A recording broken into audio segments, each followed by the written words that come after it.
Let's get to it. Number 10. The Karnak Stones, France. Imagine a soldier, thousands of years ago, given a truly bizarre order. Not to build a fort or dig a trench, but to stand a massive multi-ton stone upright in a field.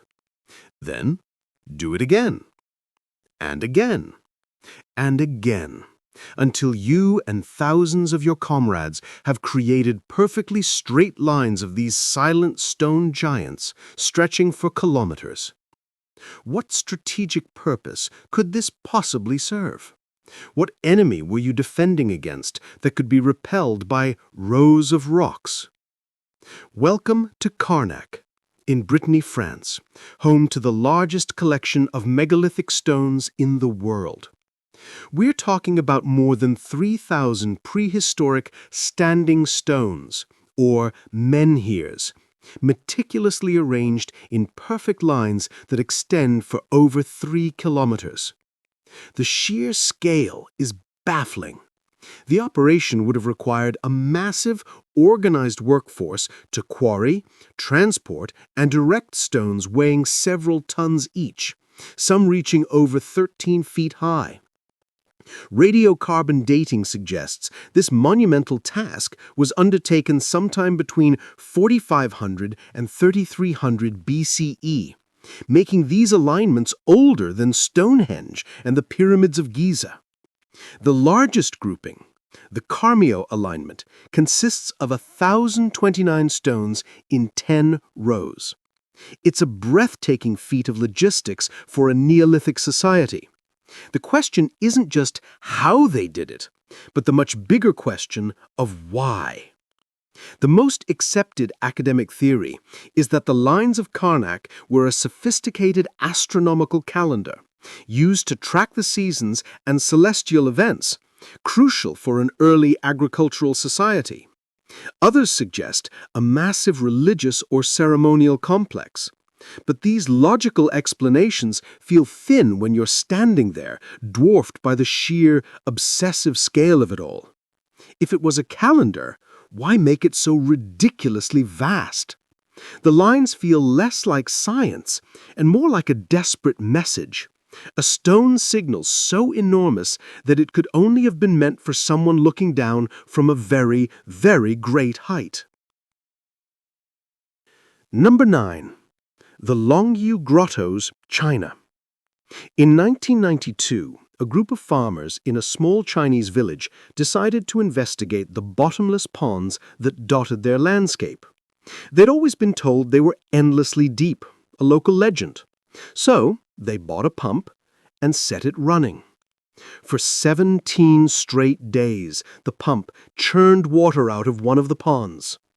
As the water level dropped, it didn't reveal mud or fish. It revealed a staircase leading down into the dark maw of something impossible. What the farmers discovered are now known as the Longyu Grottoes, a series of 24 massive man-made caverns carved out of solid siltstone. We're talking about an excavated area of over 30,000 square meters, with some caverns reaching heights of 30 meters. The most baffling feature, however, isn't the scale, but the finish.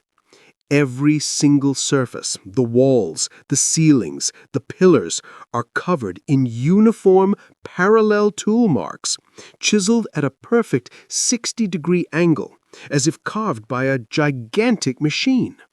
Yet historians attribute them to the Qin dynasty, around 212 BCE, a time of manual labor with hammers and chisels. Even more bizarre is the complete and total lack of any historical record mentioning this colossal undertaking. An estimated 1 million cubic meters of rock was removed, yet there is no trace of where it all went. The conventional explanation is that the grottos were a quarry, and the uniform marks are simply the result of a standardized, efficient chiseling technique. The lack of historical record is attributed to the burning of books during the Qin dynasty. But this fails to explain the incredible precision and the almost artistic consistency of the markings across thousands of square meters. It feels less like a quarry and more like a deliberate design. With no written records, no tools found, and no explanation for the missing rock, the grottos aren't just a historical site, they are a historical black hole. Number 8. Lalibella's rock-hewn churches in Ethiopia. Imagine you are a master architect, given a divine commission. You are to build 11 churches, not with stone, but from stone. You will not build up, laying course upon course of brick. You will build down, carving into the very bones of the earth. You will not assemble, you will subtract.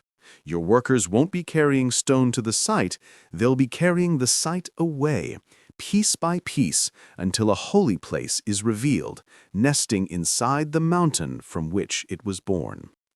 In the heart of Ethiopia lies Lalibela, a series of 11 medieval churches, each carved from a single monolithic block of volcanic rock. These are not caves or structures built into a cliffside. 4 of them are completely freestanding, isolated from the parent rock by massive hand-dug trenches. The largest, Bite Medane Alem, is over 100 feet long and 35 feet deep. The entire process was one of subtraction, with workers starting at the top of the rock and carving downwards, meticulously sculpting roofs, walls, windows, columns, and interiors, using only simple hand tools like hammers and chisels. Local tradition holds that the entire complex was completed in a miraculous 24 years, with angels taking over the work at night. Archaeologists believe the process was far more methodical, involving thousands of laborers over a much longer period, who first dug the deep trenches and then began the painstaking work of shaping the church from the outside in and the top down. This is a logical process, but it doesn't solve the most glaring mystery. Where did all the rubble go?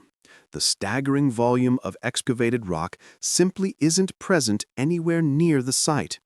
It's as if the mountain itself willingly gave way, leaving behind only perfect, impossible faith. Number 7. Derinkuyu Underground City in Turkey.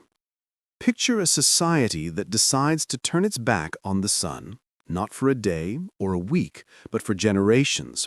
They choose to build not outwards towards the sky, but downwards into the cold, silent rock. They excavate a world beneath the world, a vertical city where tens of thousands of people can live, work, and hide.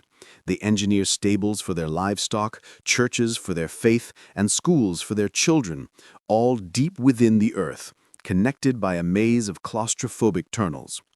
In the Cappadocia region of Turkey lies Derinkuyu, a sprawling multi-level underground city that plunges more than 85 meters deep into the earth. It is an astonishing feat of engineering, large enough to house up to 20,000 people along with their livestock and food stores. The city, carved from soft volcanic rock, contains everything a thriving community would need. Living quarters, stables, churches, wine and oil presses, storage rooms, and even a school. What makes it a superstructure of genius is its support systems. A complex network of ventilation shafts, some over 55 meters long, provided fresh air to even the lowest levels. Massive rolling stone doors weighing up to 500 kilograms could be moved from the inside to seal off corridors from invaders. Historians believe Derinkuyu was built and expanded over centuries, likely starting with the Phrygians around the 8th century BCE, as a massive defensive refuge from invaders. The soft volcanic tuff is relatively easy to carve with simple tools, explaining the how. But the sheer scale and complexity, particularly the ventilation system, which defies simple explanation, hints at an almost geological level of planning. It was a city designed to disappear.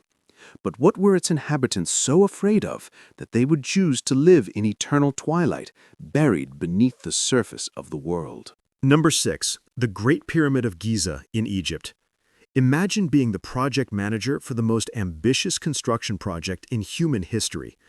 Your task: quarry, transport, and perfectly place 2.3 million stone blocks, some weighing as much as 80 tons. You must align the final structure to the cardinal directions with a precision modern builders would envy. There are no cranes, no power tools, no computers. All you have are simple tools, human muscle, and a level of ingenuity that will baffle engineers for the next 4,500 years. We all know the Great Pyramid of Giza, but familiarity breeds complacency. Let's focus on one specific puzzle: the lifting. The pyramid is comprised of an estimated 2.3 million limestone and granite blocks, with the average block weighing 2.5 tons. The largest granite blocks found in the King's Chamber weigh between 25 and 80 tons and were transported from a quarry over 800 kilometers away. The traditional theory involves a massive external ramp, either straight or spiraling around the pyramid. However, a straight ramp would need to be over a mile long to maintain a usable slope, containing more material than the pyramid itself. A spiral ramp would have made it impossible to lay the cornerstones with the required astronomical precision. A more recent, compelling theory suggests the builders used a massive internal ramp, a spiral roadway built inside the pyramid's core that was filled in as the structure rose. This would explain the lack of external ramp evidence and solve many of the logistical problems. It's a clever, efficient solution, but even this doesn't fully explain how 80-ton granite beams were raised 350 feet in the air and placed with millimeter accuracy inside the King's Chamber. The pyramid isn't just a tomb, it's a monument to a level of practical physics we still don't fully comprehend. Number 5. The Moai of Easter Island, Chile. You live on the most remote inhabited island on Earth, a tiny speck of land in the vast Pacific Ocean. Resources are scarce, your community is small and isolated. What is the most logical, most pressing task for your society? Is it developing new farming techniques? Building better boats? No. You decide the most important thing you can possibly do is to carve nearly 1,000 colossal stone giants, each weighing dozens of tons, and move them across miles of rugged terrain to stand watch along the coastline. The 887 iconic statues or moai of Easter Island, Rapa Nui, are a marvel of logistics. Carved from volcanic tuff in the Rano Raraku quarry, the average statue is 13 feet tall and weighs 10 tons. The largest one successfully moved, named Paro, stood over 33 feet tall and weighed a staggering 82 tons. Once carved, these giants were transported up to 11 miles across the island to be erected on stone platforms called ahu. For centuries, the central mystery has been the transportation. The island was believed to have been deforested in the process, with islanders using vast numbers of logs to roll the statues on sledges. But this presents its own problems, requiring an immense workforce for a single statue. Recent experiments have given life to an old island legend. The moai walked. By tying ropes around the head and base, teams could rock the statues side to side, inching them forward in an upright shuffle. This method is surprisingly effective and requires far fewer people and resources. It's a brilliant solution that aligns with the oral history. But it raises a deeper question. Why expand such monumental effort to make them walk? It suggests the act of moving the statues was just as important as the statues themselves. A ritual procession of gods across the land powered by the people who created them. Number 4. Göbekli Tepe, Turkey. Imagine humanity 12,000 years ago. According to our textbooks, we were simple hunter-gatherers. We lived in small, nomadic bands, following herds of game. We hadn't invented pottery, writing, or the wheel. We hadn't even properly started farming yet. Our greatest architectural achievement should have been a mud hut. But somewhere, in what is now Turkey, a group of these simple hunters decided to build a cathedral. A stone temple complex so old it makes Stonehenge look like a modern art installation. Dated between 9600 and 8200 BCE, Göbekli Tepe is the oldest known temple in the world. It predates Stonehenge by 6,000 years and the Great Pyramid by 7,000. What archaeologists unearthed here completely shattered our understanding of the ancient world. It is a complex of massive, circular structures supported by intricately carved, T-shaped limestone pillars, some standing over 16 feet tall and weighing up to 50 tons. These pillars are decorated with detailed reliefs of wild animals like lions, boars, and scorpions. This was not a settlement. There's no evidence of domestic life. It was a ceremonial center, a Rome of the Ice Age, built by people who were, by all accounts, supposed to be primitive. For decades, we believed that complex society and religion were byproducts of agriculture. People settled down to farm, which led to villages, then cities, and then the shared belief systems and monumental architecture to go with them. Göbekli Tepe flips that script entirely. The sheer effort required to build this site suggests the opposite. Perhaps it was the shared need to construct this holy place that forced hunter-gatherers to organize their society, innovate, and eventually develop agriculture to feed the workforce. It asks a profound question. Did civilization build religion, or did the need to build a house for the gods create civilization itself? Number 3. The Trilithon at Baalbek, Lebanon. Imagine you are a Roman engineer, tasked with building the grandest temple to Jupiter the world has ever seen. You are the inheritor of a legendary architectural tradition, but as you survey the site, you realize the foundations are already there, and they are impossible. Lying in a perfect line as a base for your temple are 3 stone blocks so colossal, so utterly incomprehensible in their scale, that they make your own ambitious plans look like a child playing with pebbles. You must build upon the work of giants. At the base of the Roman Temple of Jupiter in Baalbek, Lebanon, lies a structure known as the Trilithon, 3 horizontally lying limestone blocks that are among the largest single stones ever used in a man-made structure. Each block measures roughly 19 meters long, 4.2 meters high, and 3.6 meters thick. Their estimated weight is a staggering 800 tons each. For perspective, the largest blocks in the Great Pyramid are about 80 tons. These are 10 times bigger. Nearby, in the quarry, lies an even larger, unfinished monolith called the Stone of the Pregnant Woman, which weighs an estimated 1,000 tons. Moving a single 800-ton block would be a monumental challenge for today's largest cranes. How the Romans, or someone before them, moved and placed 3 of them with such precision remains one of history's greatest engineering mysteries. The accepted theory is a triumph of human ingenuity. A massive labor force using rollers, ramps, and complex systems of capstans and winches to slowly drag the stones from the slightly higher elevation quarry. Calculations show it's theoretically possible, but the sheer organizational effort required is almost as mind-boggling as the stones themselves. It leaves you wondering why the Romans would undertake such a Herculean, almost unnecessary task for a foundation. Unless, of course, they didn't.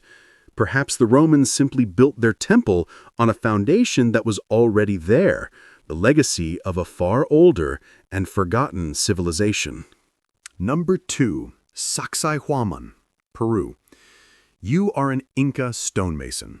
Your task is not simply to build a wall, but to create a fortress that will stand for eternity. You are given a boulder, a massive, irregular stone weighing more than a blue whale. Your job is to shape its many angles with impossible precision, then fit it against its neighbors so perfectly that not even a single sheet of paper can slide between the joints. You have no mortar, no grout, and no iron tools. You only have stone, fiber ropes, and time. On a steep hill overlooking Cusco, Peru, stand the zigzagging megalithic walls of Sacsayhuaman. Built by the Inca in the 15th century, the complex is famous for its massive mortarless stonework. The walls are constructed from andesite boulders, some of which are estimated to weigh between 120 and 200 tons. These stones, quarried miles away, were somehow transported up a steep mountainside. But the real mystery is the fit. The blocks are not uniform rectangles. They are complex, polygonal shapes with multiple angles, fitted together like a continent-sized jigsaw puzzle. The precision is so flawless that the joints remain impenetrable after centuries of earthquakes that have leveled modern buildings in Cusco. The prevailing theory is a masterpiece of trial and error. Masons would slowly pound and grind the stones together, checking the fit, lifting the massive block, chipping away a bit more, and repeating the process endlessly until a perfect join was achieved.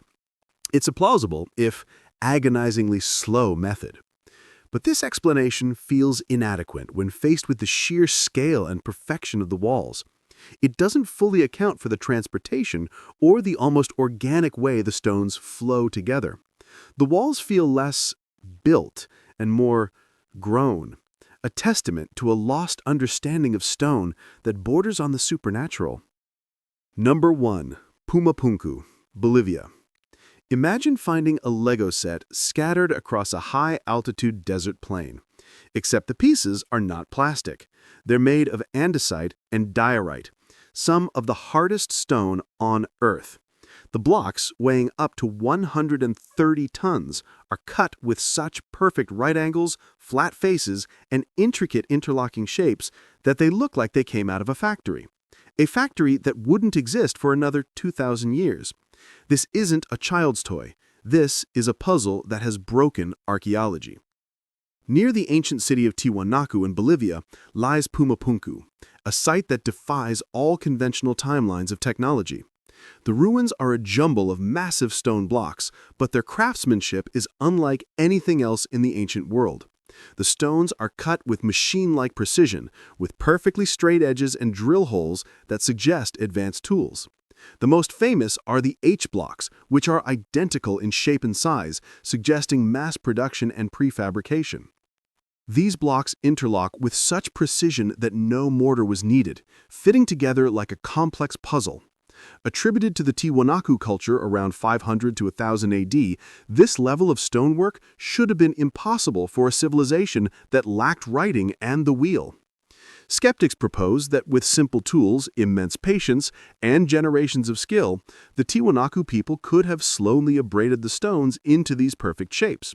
Some even suggest they may have used a lost technique for softening the stone or casting it like concrete. But these theories struggle to explain the sheer perfection and uniformity seen across the site. Pumapunku feels different. It doesn't look like the product of painstaking manual labor. It looks like the product of a blueprint. It's a silent, broken testament to a level of engineering so out of place, it feels like a glitch in the historical record. So now you know the real story. Your curiosity is what brought you here. If you're the kind of person who always needs to know the real story, then you're in the right place. Subscribe, and we'll see you for the next one.